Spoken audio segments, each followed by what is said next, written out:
Good afternoon, folks. Thank you so much for coming to this Coronavirus Cocoon 5 awareness activity.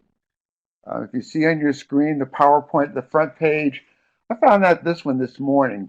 Um, I went back and forth. Stacy and I uh, talking about the concepts of emerging from our coronavirus cocoons. For me, that began to envelop a concept of preparing to come out of our cocoons. That I saw Stacy make a posting this morning that talked about preparing to spread our wings. Since I've been doing these coronavirus cocoon webinars, I've been excited about the activity as well as the way it becomes developed. Usually, about 3 days before, I'll come together with a pretty rough draft of the PowerPoint as a result of looking at different resources, especially images that I think would pass on the message that Stacy and I want to pass on. And then yesterday, I thought I had it pretty much complete. And then when I saw it being advertised as preparation or preparing to spread our wings, that cemented it for me because it really took me where wanted to bring this. Preparing to spread our wings.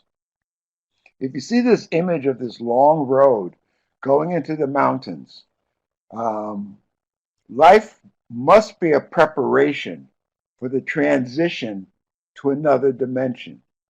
It caught my eye immediately when I found it 3 days ago in Google Images when I was thinking about transition preparation. But this whole concept of to another dimension just strikes me as I was sitting listening to the music I'm Coming Out by Diana Ross, which was originally published in 1980. What was going on in my life in 1980? I was 30 years old. I was 3 years into trying to stay sober. I was 3 years removed from my last hospitalization. And in that sense as well, I was coming out. I was coming out of a different cocoon at that point. It was a cocoon of my alcoholism. It was a cocoon of my addiction to alcohol and my addiction to people, places, and things that weren't steadying me very well. So we're talking about 39 years ago, that song, I'm Coming Out by Diana Ross, when it was published, affected me and impacted who I was and how I was. And isn't that so much the power of music? We've talked about soothing our souls while we're in this coronavirus cocoon, and that continues to apply today because as we think about preparing to spread our wings, as we think about preparing to leave the cocoon as a result of some of the restrictions being lifted. In Connecticut, it'll be on the 20th of May. If you're just coming in from another state, I'm sure it's either already happened or it is happening. What we want to explore today as we prepare to spread our wings as we come out of our coronavirus cocoon, we want to think about what does that mean? We want to think about how do I get ready for this? How do I begin to spread my wings? Good afternoon, Carlos. Welcome, Laura D. Life must be a preparation for the transition to another dimension. Again, it's amazing. For me, that's why I love images. I always tell people that when I write a book, it'll probably be a series of PowerPoint presentations, and there'll be more images that will allow you to image in the information so that you can continue to look at it and think about it and grasp and see what meaning it has for you. Because that's what it does for me. When I looked at this initially, the preparation piece and the transition piece fit real well. And then when I was looking at it this morning, when I decided to make it my cover image, the word dimension hit me. Think about Recovery Coach Academy. Day 5, self-care, the dimensions of wellness. That clearly applies to preparing to spread our wings. Our ability and our willingness and our desire to experience another dimension, physical dimension, social dimension, spiritual dimension, mental dimension, psychological dimension, and even vocational or career dimension will come into play. I don't know about you, but I've been changed in the dimensions of my wellness and in the dimensions of my holistic nature of who I am during the course of being in this cocoon. And that change has taken place in the moods, the emotions, and the feelings.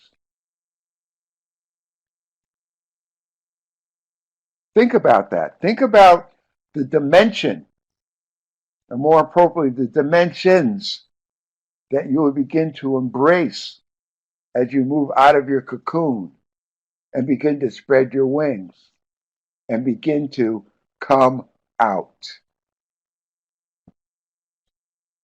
Life must be a preparation for the transition to another dimension beyond the coronavirus cocoon. Leaving the cocoon. That's what we're thinking about. That's what I want you to think about. You know, in my role as a recovery coach, and appreciate the fact when I do these webinars, I am performing the role of a master recovery coach with a group of people, coaches, allies of recovery, friends of recovery, people who just saw the title and found it interesting relative to their own lives. And I want you to think about some things in a way you may not have thought about them before. And one of those concepts is leaving the cocoon. Leaving the cocoon is similar to our human journeys of transition and transformation. In the transformation from a caterpillar to a butterfly, the caterpillar encloses itself into a cocoon and begins its transition to its transformation into a butterfly. Think about that in the context of coming out of our cocoons, re-entering the world, and it won't be the world that we knew before. Many people call it a new world, a new way, a new dimension of being and living and existing and leading our lives. So in many ways, leaving the cocoon is a transition and a transformation. And if you recall that your own transition and your own transformation in major changes you've made in your life, think about how important it was to think about them beforehand. Stephen Covey speaks about in his Habits of Effective People, he talks about start with the end in mind. Begin with the end in mind. And the end in mind that we have for the caterpillar is a butterfly. What is the end in mind that you have as you come out of your own cocoon? Yes, the cocoon, the chrysalis. Gosh, I've learned a lot about caterpillars and butterflies and soul and children and the symbols that the caterpillar, that the butterfly has relative to children. Envision leaving the cocoon. Envision that prospect. Because that's what this webinar is about. It's about you imaging in. It's about you imagining. It's about you developing and creating, and I would hope at some level documenting your vision of who and what you will be as you come out of the cocoon. Like I said, I'm going to be different. And I'm not going to say if that's good or bad. I'm just saying I'm going to be different. I'm appreciating the vulnerability that was showcased as I'm living in this cocoon. And I appreciate the vulnerability that will continue to be a part of who I am as a result of me being 69 years old and living with heart failure. So I have to be very careful. I have to, at some level, in that carefulness, practice acceptance in relation to my vulnerability as I envision leaving my cocoon. Think about your perception of what's going to be comfortable and safe for you as you come out of your cocoon. And these are things we want to think about before rather than after. And again, we teach best what we most need to learn. So as you come out of your cocoon, and probably before you're leaving your cocoon, you continue to work with recoveries. You continue to guide your children and your grandchildren. You continue to make connections, so be it by media and technology, but you're making connections that you can begin to share what you're learning about what you're thinking about and what you're envisioning about leaving the cocoon. Those are conversations that I believe matter, that will help the people that you are making your own humble effort to help. It just demonstrates how caring isn't what I do, it's what I am. It demonstrates that the never ending passion for doing this work is the never ending activity of this work. When we see the end, the road is definitely less terrifying. When we see the end, it allows us to begin to build towards that ending or towards that transformation.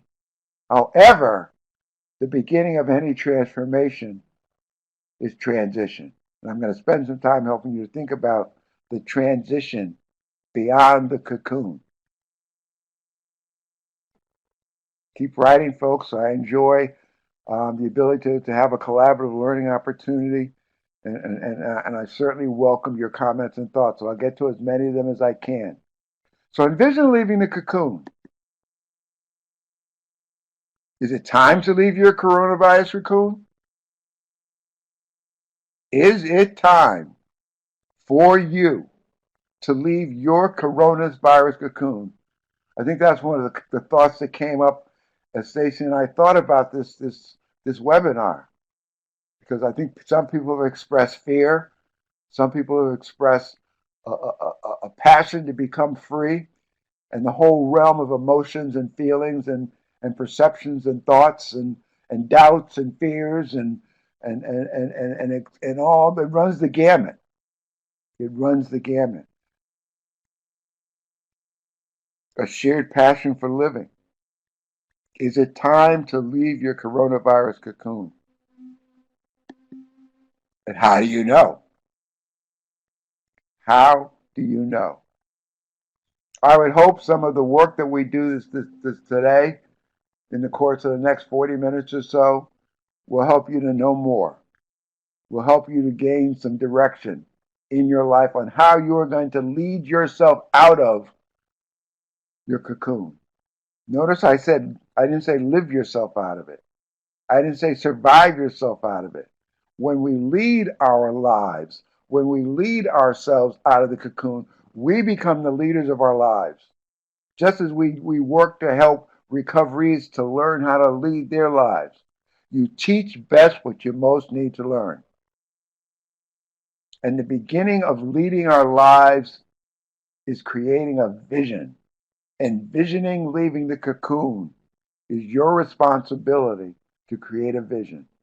If you make a connection with someone that you're helping via telephone or Zoom or the various technologies that we've embraced and captured while we've been in our cocoons, share what stands out for you in this webinar, because that's what it's for.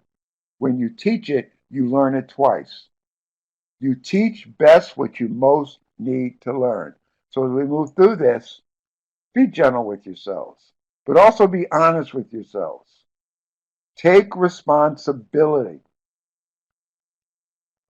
for taking a look at your stuff as it may have either developed or become magnified or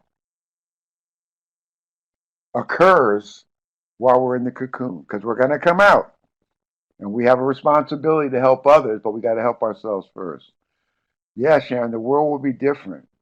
Your friendships from Zoom and the webinars have been amazing, and you bring them to the outside world as a result of the value that they have for us. I'm excited about many things that I've done while I've been in my cocoon because I've embraced the technology. I've been able to do many things via Zoom and via Skype and via the phone that I hadn't thought about before. Welcome, Robin.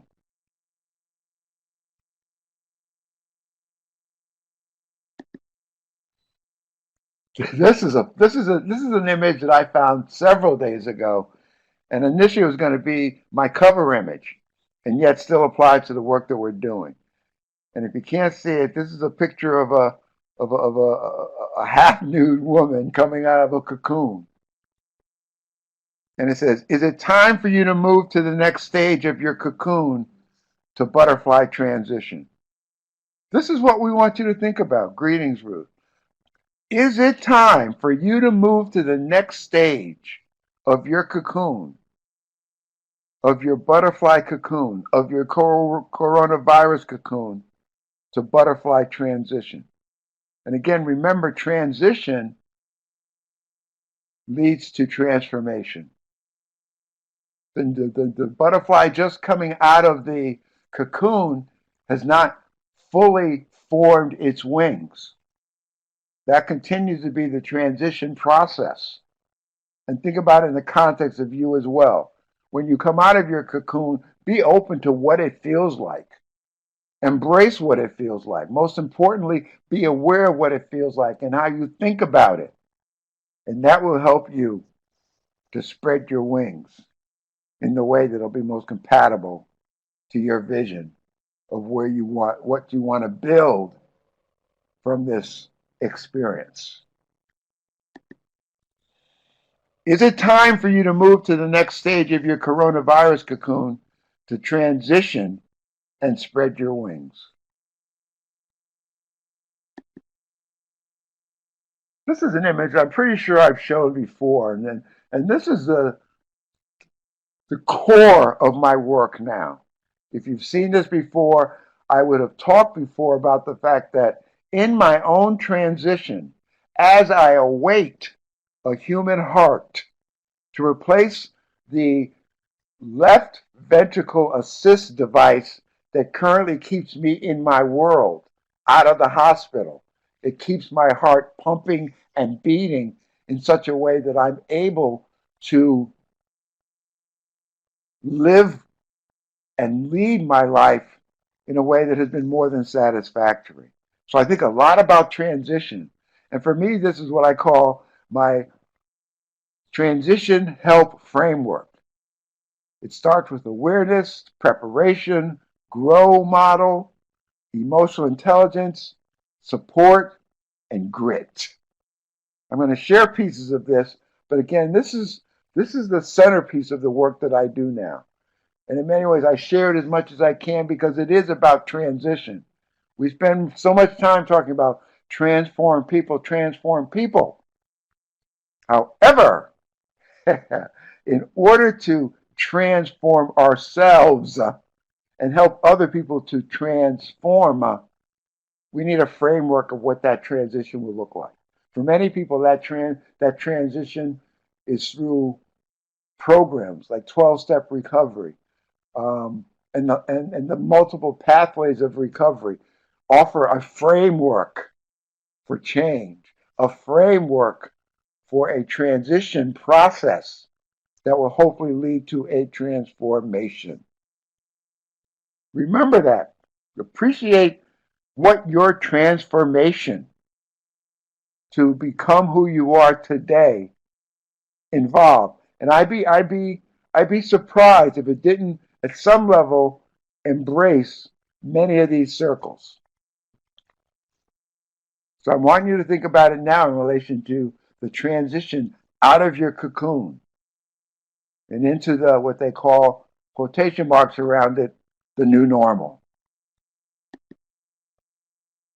Relative to your awareness, how aware are you of your beliefs and emotions as you emerge from your cocoon? How aware have you been of your beliefs and your emotions as you were in your cocoon? And what are the emotions and the beliefs that begin to emerge as you begin to emerge, transition out of and from your cocoon? Preparation. How prepared are you to emerge from your cocoon? And how do you know that you have adequate preparation? How do you know that your preparation is adequate to put you into the new normal and allow you to embrace your vision of what and how you want your life to be as you move out of the cocoon, as you spread your wings? Yes, yes, yes, yes. Check yourself before you wreck yourself. The conflict which necessarily precedes our change. And that's the conflict I'm asking you to look at. That's healthy stuff. It puts us in a position to be aware and to make effort. Grow. I like this model. Again, if you've seen my transition help framework, if you've been through a couple of webinars that I've introduced this in previously, one of them I think was back in May of last year, you saw the grow model. It's a wonderful coach's model. It's a wonderful model that offers a framework for coaching. How do you intend to grow? You can't see the word because the ink melts. But how do it's a purple that I probably should have put in the yellow. I thought about it, but how do you intend to grow into the new normal? How do you intend to grow into the new normal? These are questions. Again, when I facilitate a process, when I facilitate a meeting, when I work one-to-one, when I offer support to enhance the performance of recovery coaches, I'm acting in the role of a coach, in my role as a master coach, someone who's offered Recovery Coach Academy for 10 years and I don't know how many times, and someone who prior to that wonderful opportunity of facilitating Recovery Coach Academy, I've had lots of experience in making a humble effort to lend power to other people. And that's clearly put me in a position of appreciating my role and hopefully helping you to appreciate your role. So if you hear me do what I say and do what I do, pay attention to how I do it. Because I'm making an honest effort to, whether I can't listen, but I can certainly pay attention to it as heart and meaning for you as participants by reading through your what you share with me in the chat, and I get curious about it, and out of that curiosity, I build what I believe are good questions. And in that whole process, I'm looking to manage my own stuff. And I talk about that in relation to the fact that I want you to, I'll share with you in a minute, Carlos. I want you to think about and pay attention to how I do what I do. The bottom line, folks, I'm coaching you. I'm coaching you. And I'm paying big attention to treating you as resources, reading what you write, being curious, and seeking to discover what you're thinking about and talking about. So I'm asking good questions. And these questions that are lined up to the right of my transition help framework image are good questions. These are good questions for you to ask yourself and answer for yourself.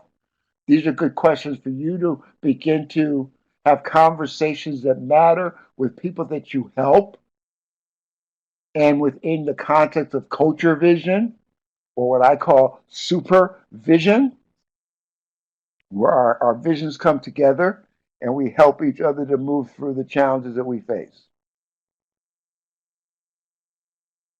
All will be revealed especially what does grow mean. I'll remind you of that. I discover more and more stuff every day, and then I got to figure out how to manage it. Big time, Stacy. And at some level, Stacy, you're teaching what you're learning, because there's no doubt in my mind that part of how this particular topic came about as you being paying attention to its heart and meaning for you, as you have been in your cocoon and having been your active um, connecting with people's self in the way that you used to, and that's been all of our experiences. So this is a very potent topic, and please pay attention to what has heart and meaning for you, and take it beyond this learning. Leaving the cocoon. Again, an image that I've shared before, as I've shared the concept of my framework for transition help. Think about the transition that we go through, and we have already gone through, many of us, in our lives. It's a transition from addictions, barriers, confinement, dependence, exclusion, and fear. And that transition hopefully provides and presents us with a transformation that becomes acceptance, belonging, connection, personal and professional development, engagement, and freedom. Again, folks, all of what we do, because there's such a spiritual nature to it, fits together. There's a spiritual foundation to this work that is universal. So think about transition, transformation, moving from the cocoon or the caterpillar state into the cocoon, into beginning to test our wings as we leave the cocoon, and the freedom of the full flight of a butterfly. That's what this is about. As long as we are alive, there will be stuff that needs to be managed. And I'm grateful for that, because it shows I'm alive. It shows that at some level there are lessons to be learned that I am learning.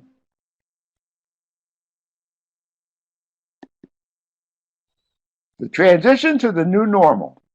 I always hesitate to use that word normal, because what the hell is normal? But I want you to think about what you perceive to be normal for you, what you perceive to be acceptable for you. And think about that, and helping people that you help think about that as well. Begin with the end in mind. Envisioning leaving the cocoon. More questions. And these are questions to be asked. These are questions to be explored. These are concepts and matters to be discovered and uncovered. This is a part of my discovering so that I can manage my stuff. So think about it. What matters regarding addictions, barriers, confinement, dependence, exclusion or disconnection, and fear and anxiety? These are experiences of recovery from my relationship with alcohol and stress and racism. And I am finding that there are also matters that are coming into play as I think about leaving my cocoon. And again, I'd be surprised if you're not envisioning emerging from the coronavirus cocoon, some or many of these issues don't come up. I will be surprised if you don't experience them or see them. Welcome, Brian. We're on page 7. You haven't missed a lot.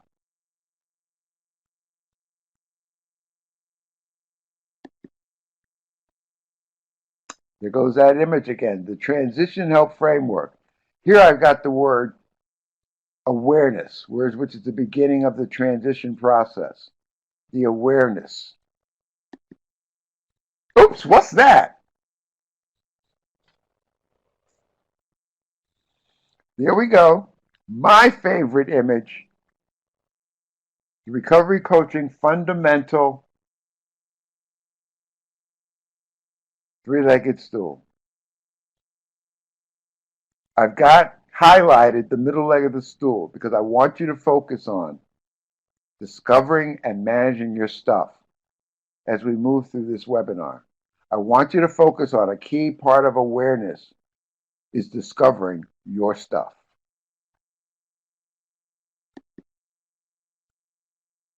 Coronavirus awareness. Think about this. When unfortunate things happen in our lives, there are two possible results. And it has been unfortunate to be trapped or encased in a cocoon. When unfortunate things happen in our lives, there are two possible results. One possibility is that we have mental unrest, anxiety, fear, doubt, frustration, and eventually depression, and in the worst case scenario, suicide. It's been the nature of the beast of this virus that people have experienced all of these unfortunate occurrences as a result of the unfortunate happening of the coronavirus. The other possibility is that because of the tragic experience, you become more realistic, you become close to reality. With the power of investigation, the tragic experience may make you stronger and increase your self-confidence and your self-reliance. The unfortunate event can be a source of inner strength. This is a quote from the Dalai Lama. Think about it in the context of the coronavirus cocoon that we have existed in for a while now, those two possibilities and a mixture of those two. There's a both andness that goes on relative to this particular statement.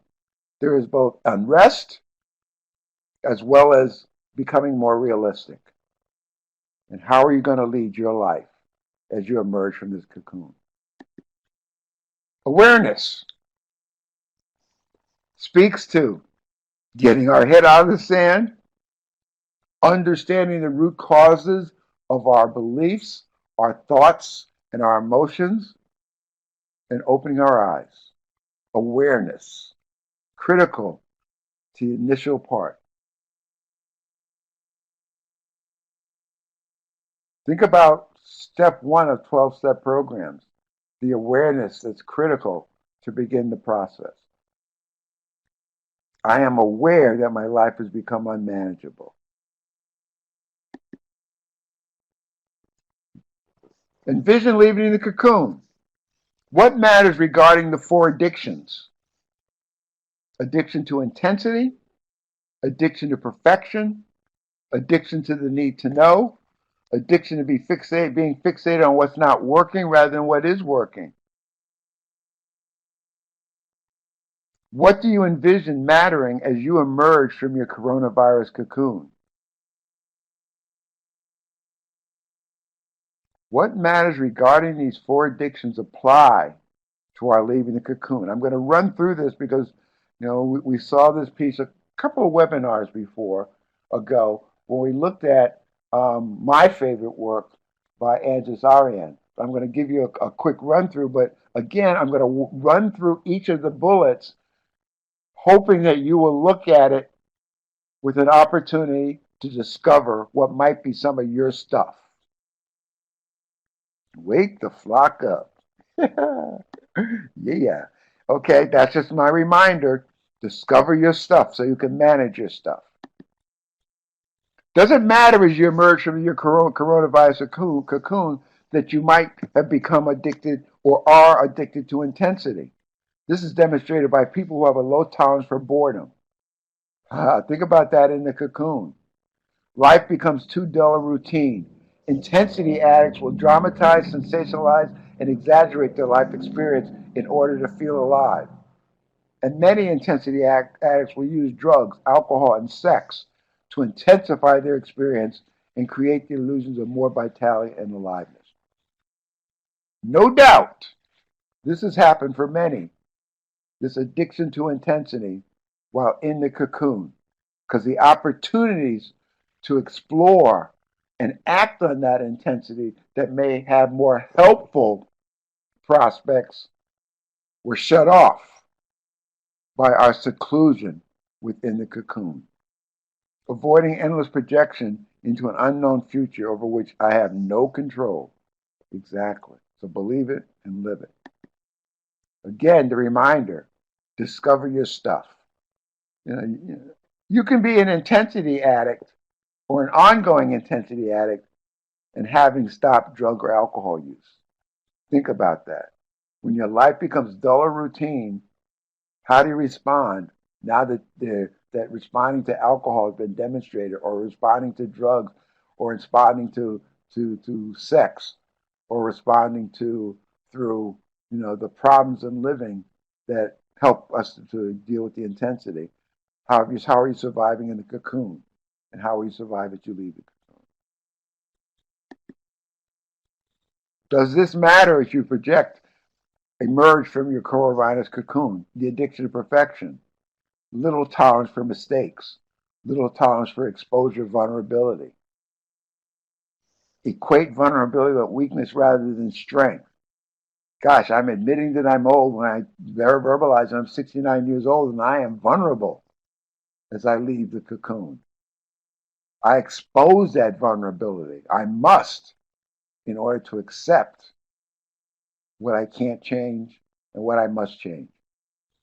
The addiction to perfection is the denial of our humanness and invests our energy in maintaining a cultivated image or facade, a social mask, of how we want to be seen rather than exposing who we truly are. We may have put some masks on while we're in the cocoon. Can we begin to wear them outside of the cocoon? That is the question. It's a part of discovering our stuff so we can manage our stuff. Sharon is finding it more comfortable and more comforting in her recovery, i.e., the dull and the routine. Me too. It's not even dull, it's life. And it's not even routine, it's habits. Does this matter as you emerge from your coronavirus cocoon? The addiction to the need to know. Think about that in the context of emerging from that cocoon. What do you need to know before you feel comfortable leaving the cocoon? Or there are those of us who says, I don't need to know anything. I know enough to go out the way I want to go out, but there may be more that you need to know. The addiction to the need to know is being driven and compulsive about the need to know or the need to understand. If you've been paying attention to what the scientists speak when they talk about this coronavirus, they don't understand it totally. And so if we need to know and to understand before we feel the ability to move forward or the ability to stay put, that's an addiction that's harmful.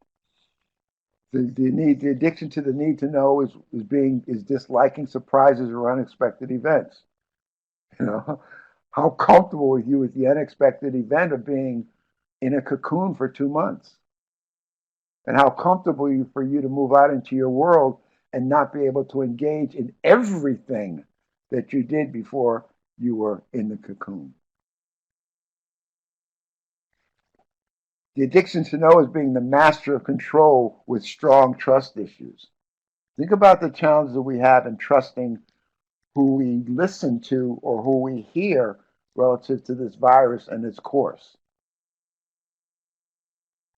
We're inflexible, blameless, critical, and arrogant when we have the addiction to need to know. And sometimes our addiction to need to know is the belief or the perception that I know it all.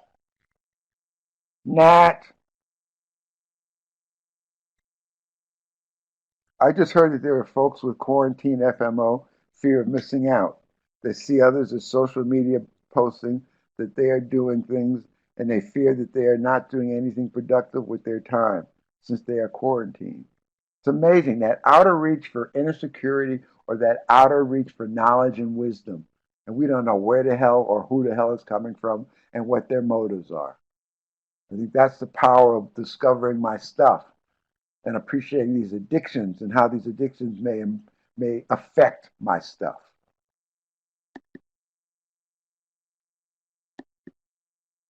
The addiction to be fixating on what's not working rather than what is working. This is a tendency to look at life from a fixed perspective, a black and white thinking perspective. It's a lack of recognition of personal blind stuffs, which really generates what my stuff is. It's a tendency to magnify negative experiences and blow them out of proportion. Because, many people have said it was the worst thing in the world to happen to be stuck in this coronavirus cocoon. That's a fixed perspective. That's blowing things out of proportion. When in reality, there's an opportunity to balance the experience. No, it's not fun not to be able to go where we want to go and be who we want to be with. But it's also not fun to put my life or the lives of others into jeopardy, I believe. Being addicted to being fixated on what's not working rather than what is working is an inability to trust intuitive information. So we don't trust intuitive information. Many times we trust information outside of ourselves that might be fake news, or it might be propaganda, or it might just be someone looking to push us aside so that they can move ahead of us.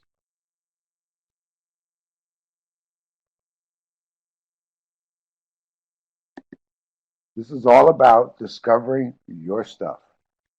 And I hope these questions help in that process.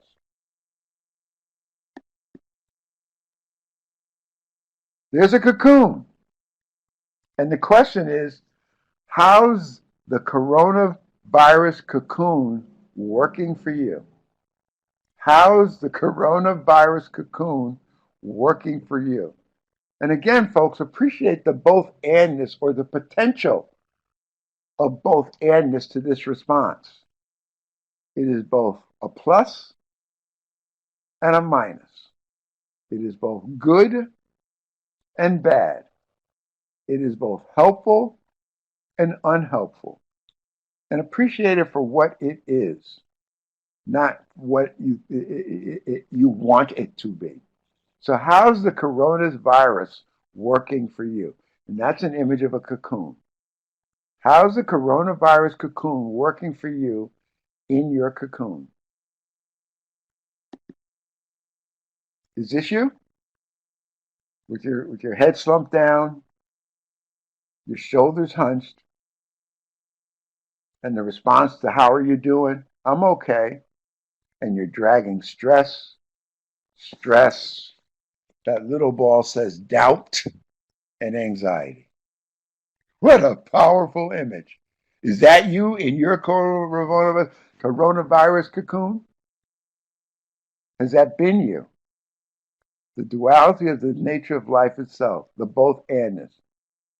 I say I'm okay, but maybe that's me not willing to be vulnerable, me not willing to be honest, or me just denying. Don't even notice I am limited in the experience and the expression of what I'm feeling. Many times as helpers, we put on this I'm okay face, or this I'm okay attitude, or this I'm okay sense so that we can help others, which helps us at some level. But if you're dragging anxiety, stress, doubt, or depression, that's your stuff. And work hard as you spread your wings to leave that stuff in the cocoon.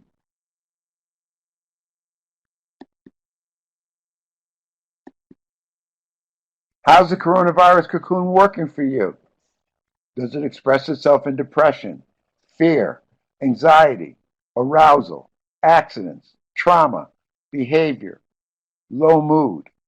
All of these elements that can be a part of who we are as we are in our cocoon and as we begin to spread our wings to move beyond our cocoon.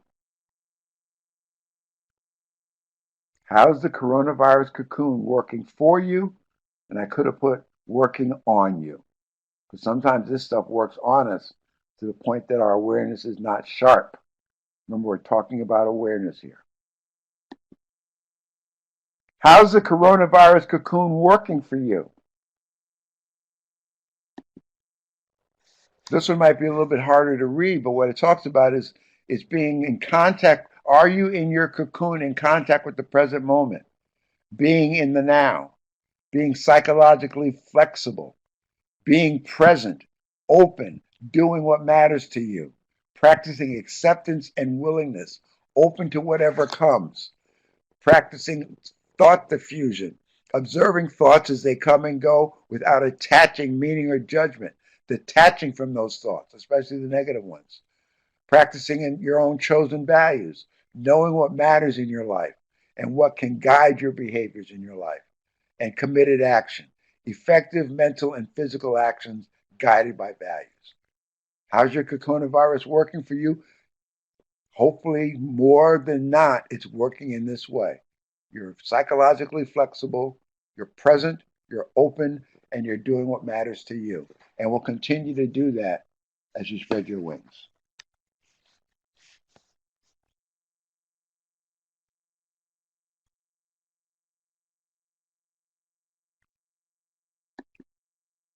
And Disney leaving the cocoon.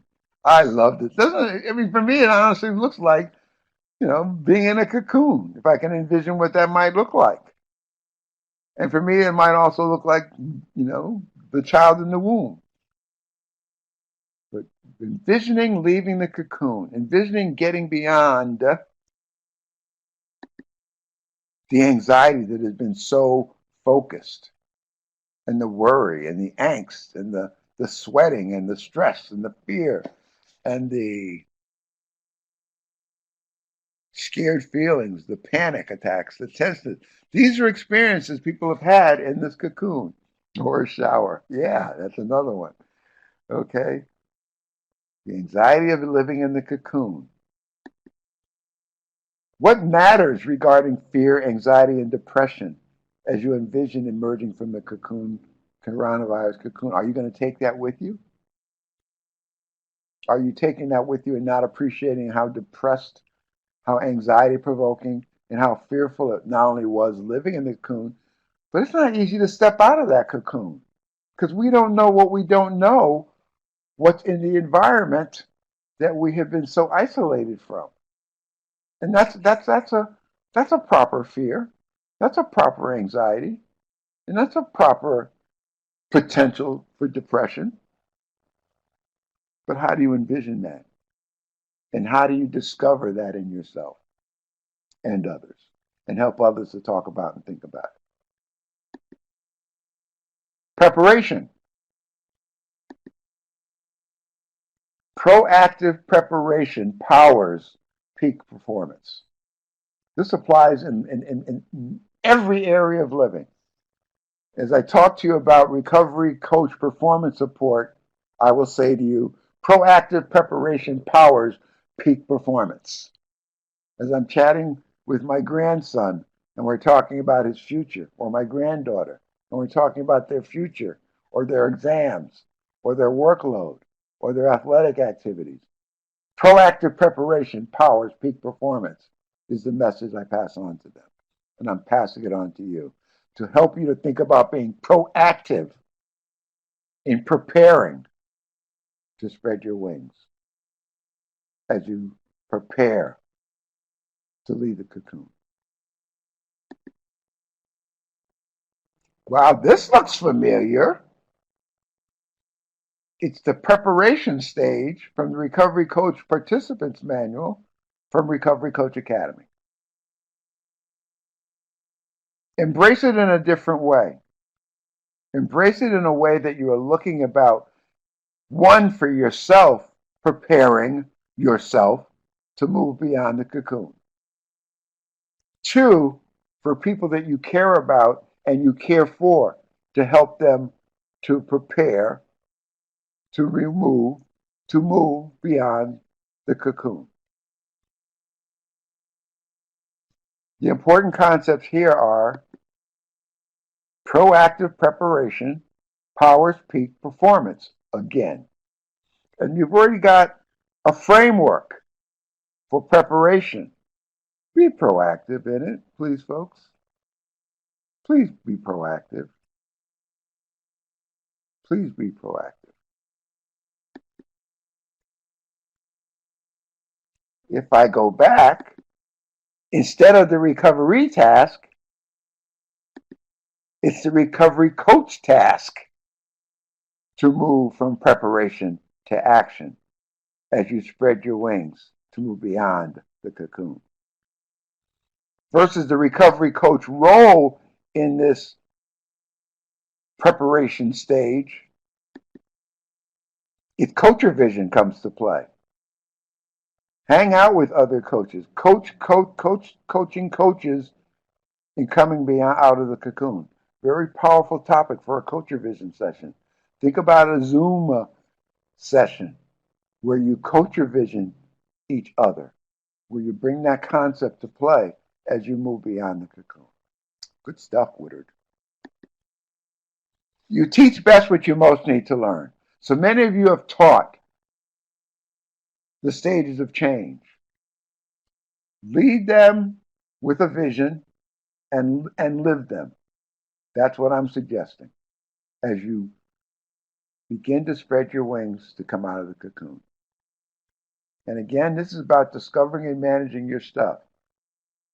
Discover yourself relative to your willingness to perform these tasks and your willingness to engage with others, to coach revise each other. Grow. This is for you, Carlos. Grow. This is a part of the transition framework. The GROW model offers help of preparation to action. The GROW model is moving from preparation into G, stands for goal development, R stands for reality awareness, O stands for options, and W stands for a way forward.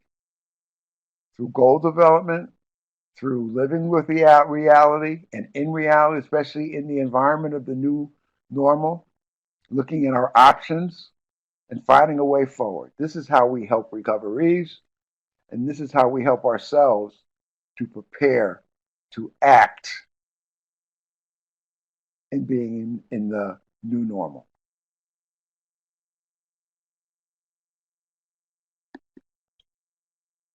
Just a reminder here, coaching, as I have come to believe it, is helping people with their thinking.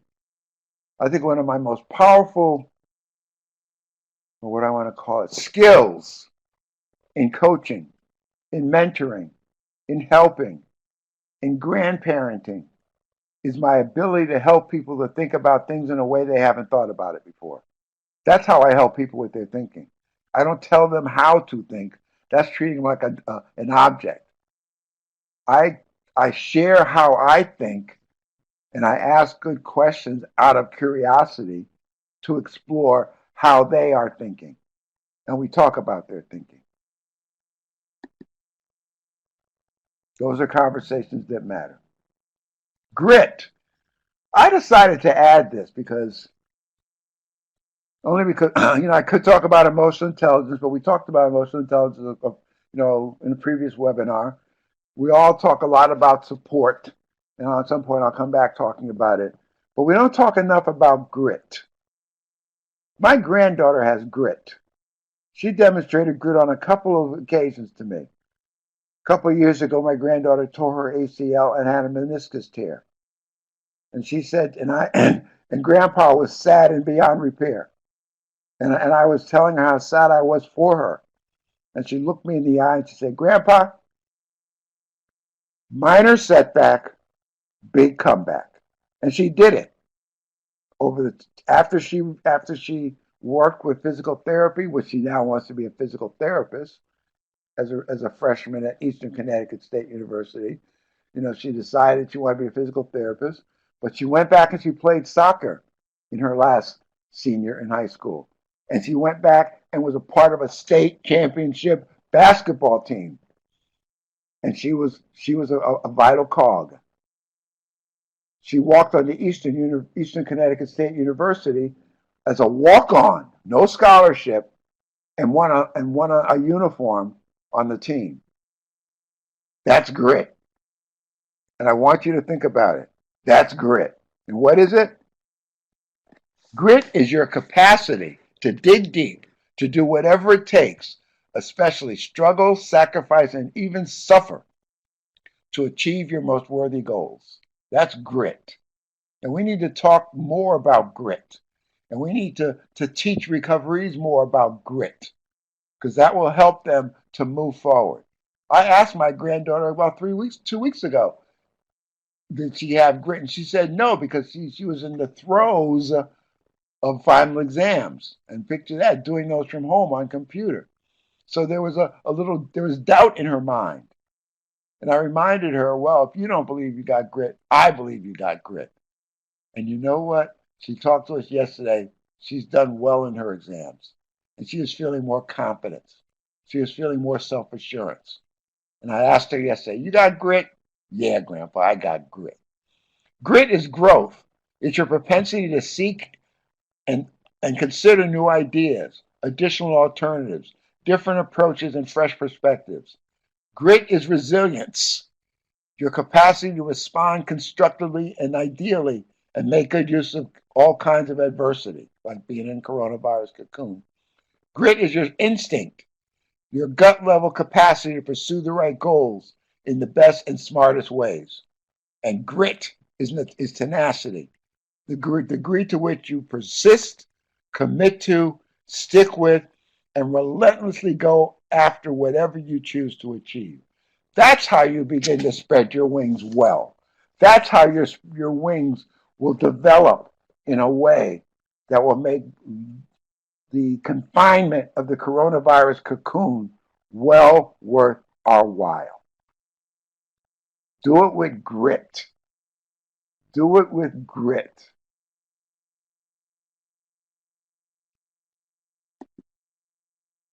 Thoughts, questions, comments? We're at the end. I've enjoyed it.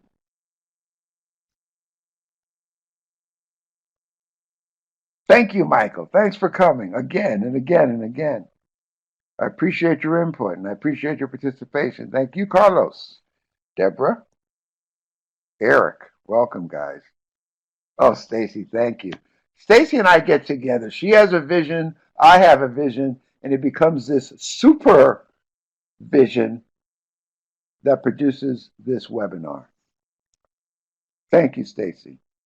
Thank you, everyone. Thank you so much. One, keep coming and keep doing it. Spread your wings with confidence and carefulness. Balance that.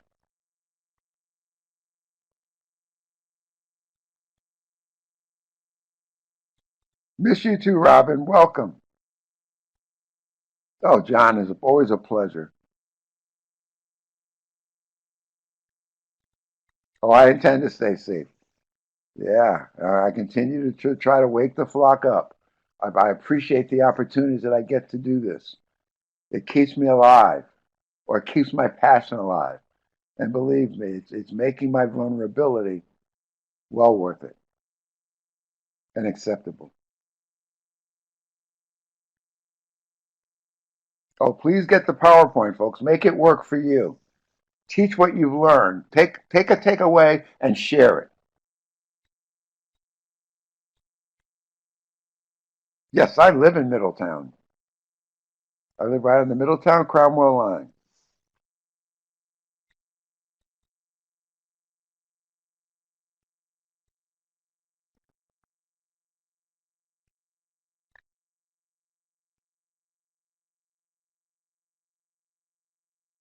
Oh, wow. I missed you, Laura D.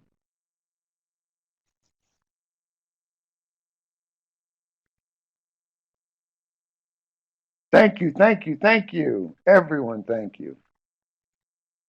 Be safe, be careful, be aware. Till next time.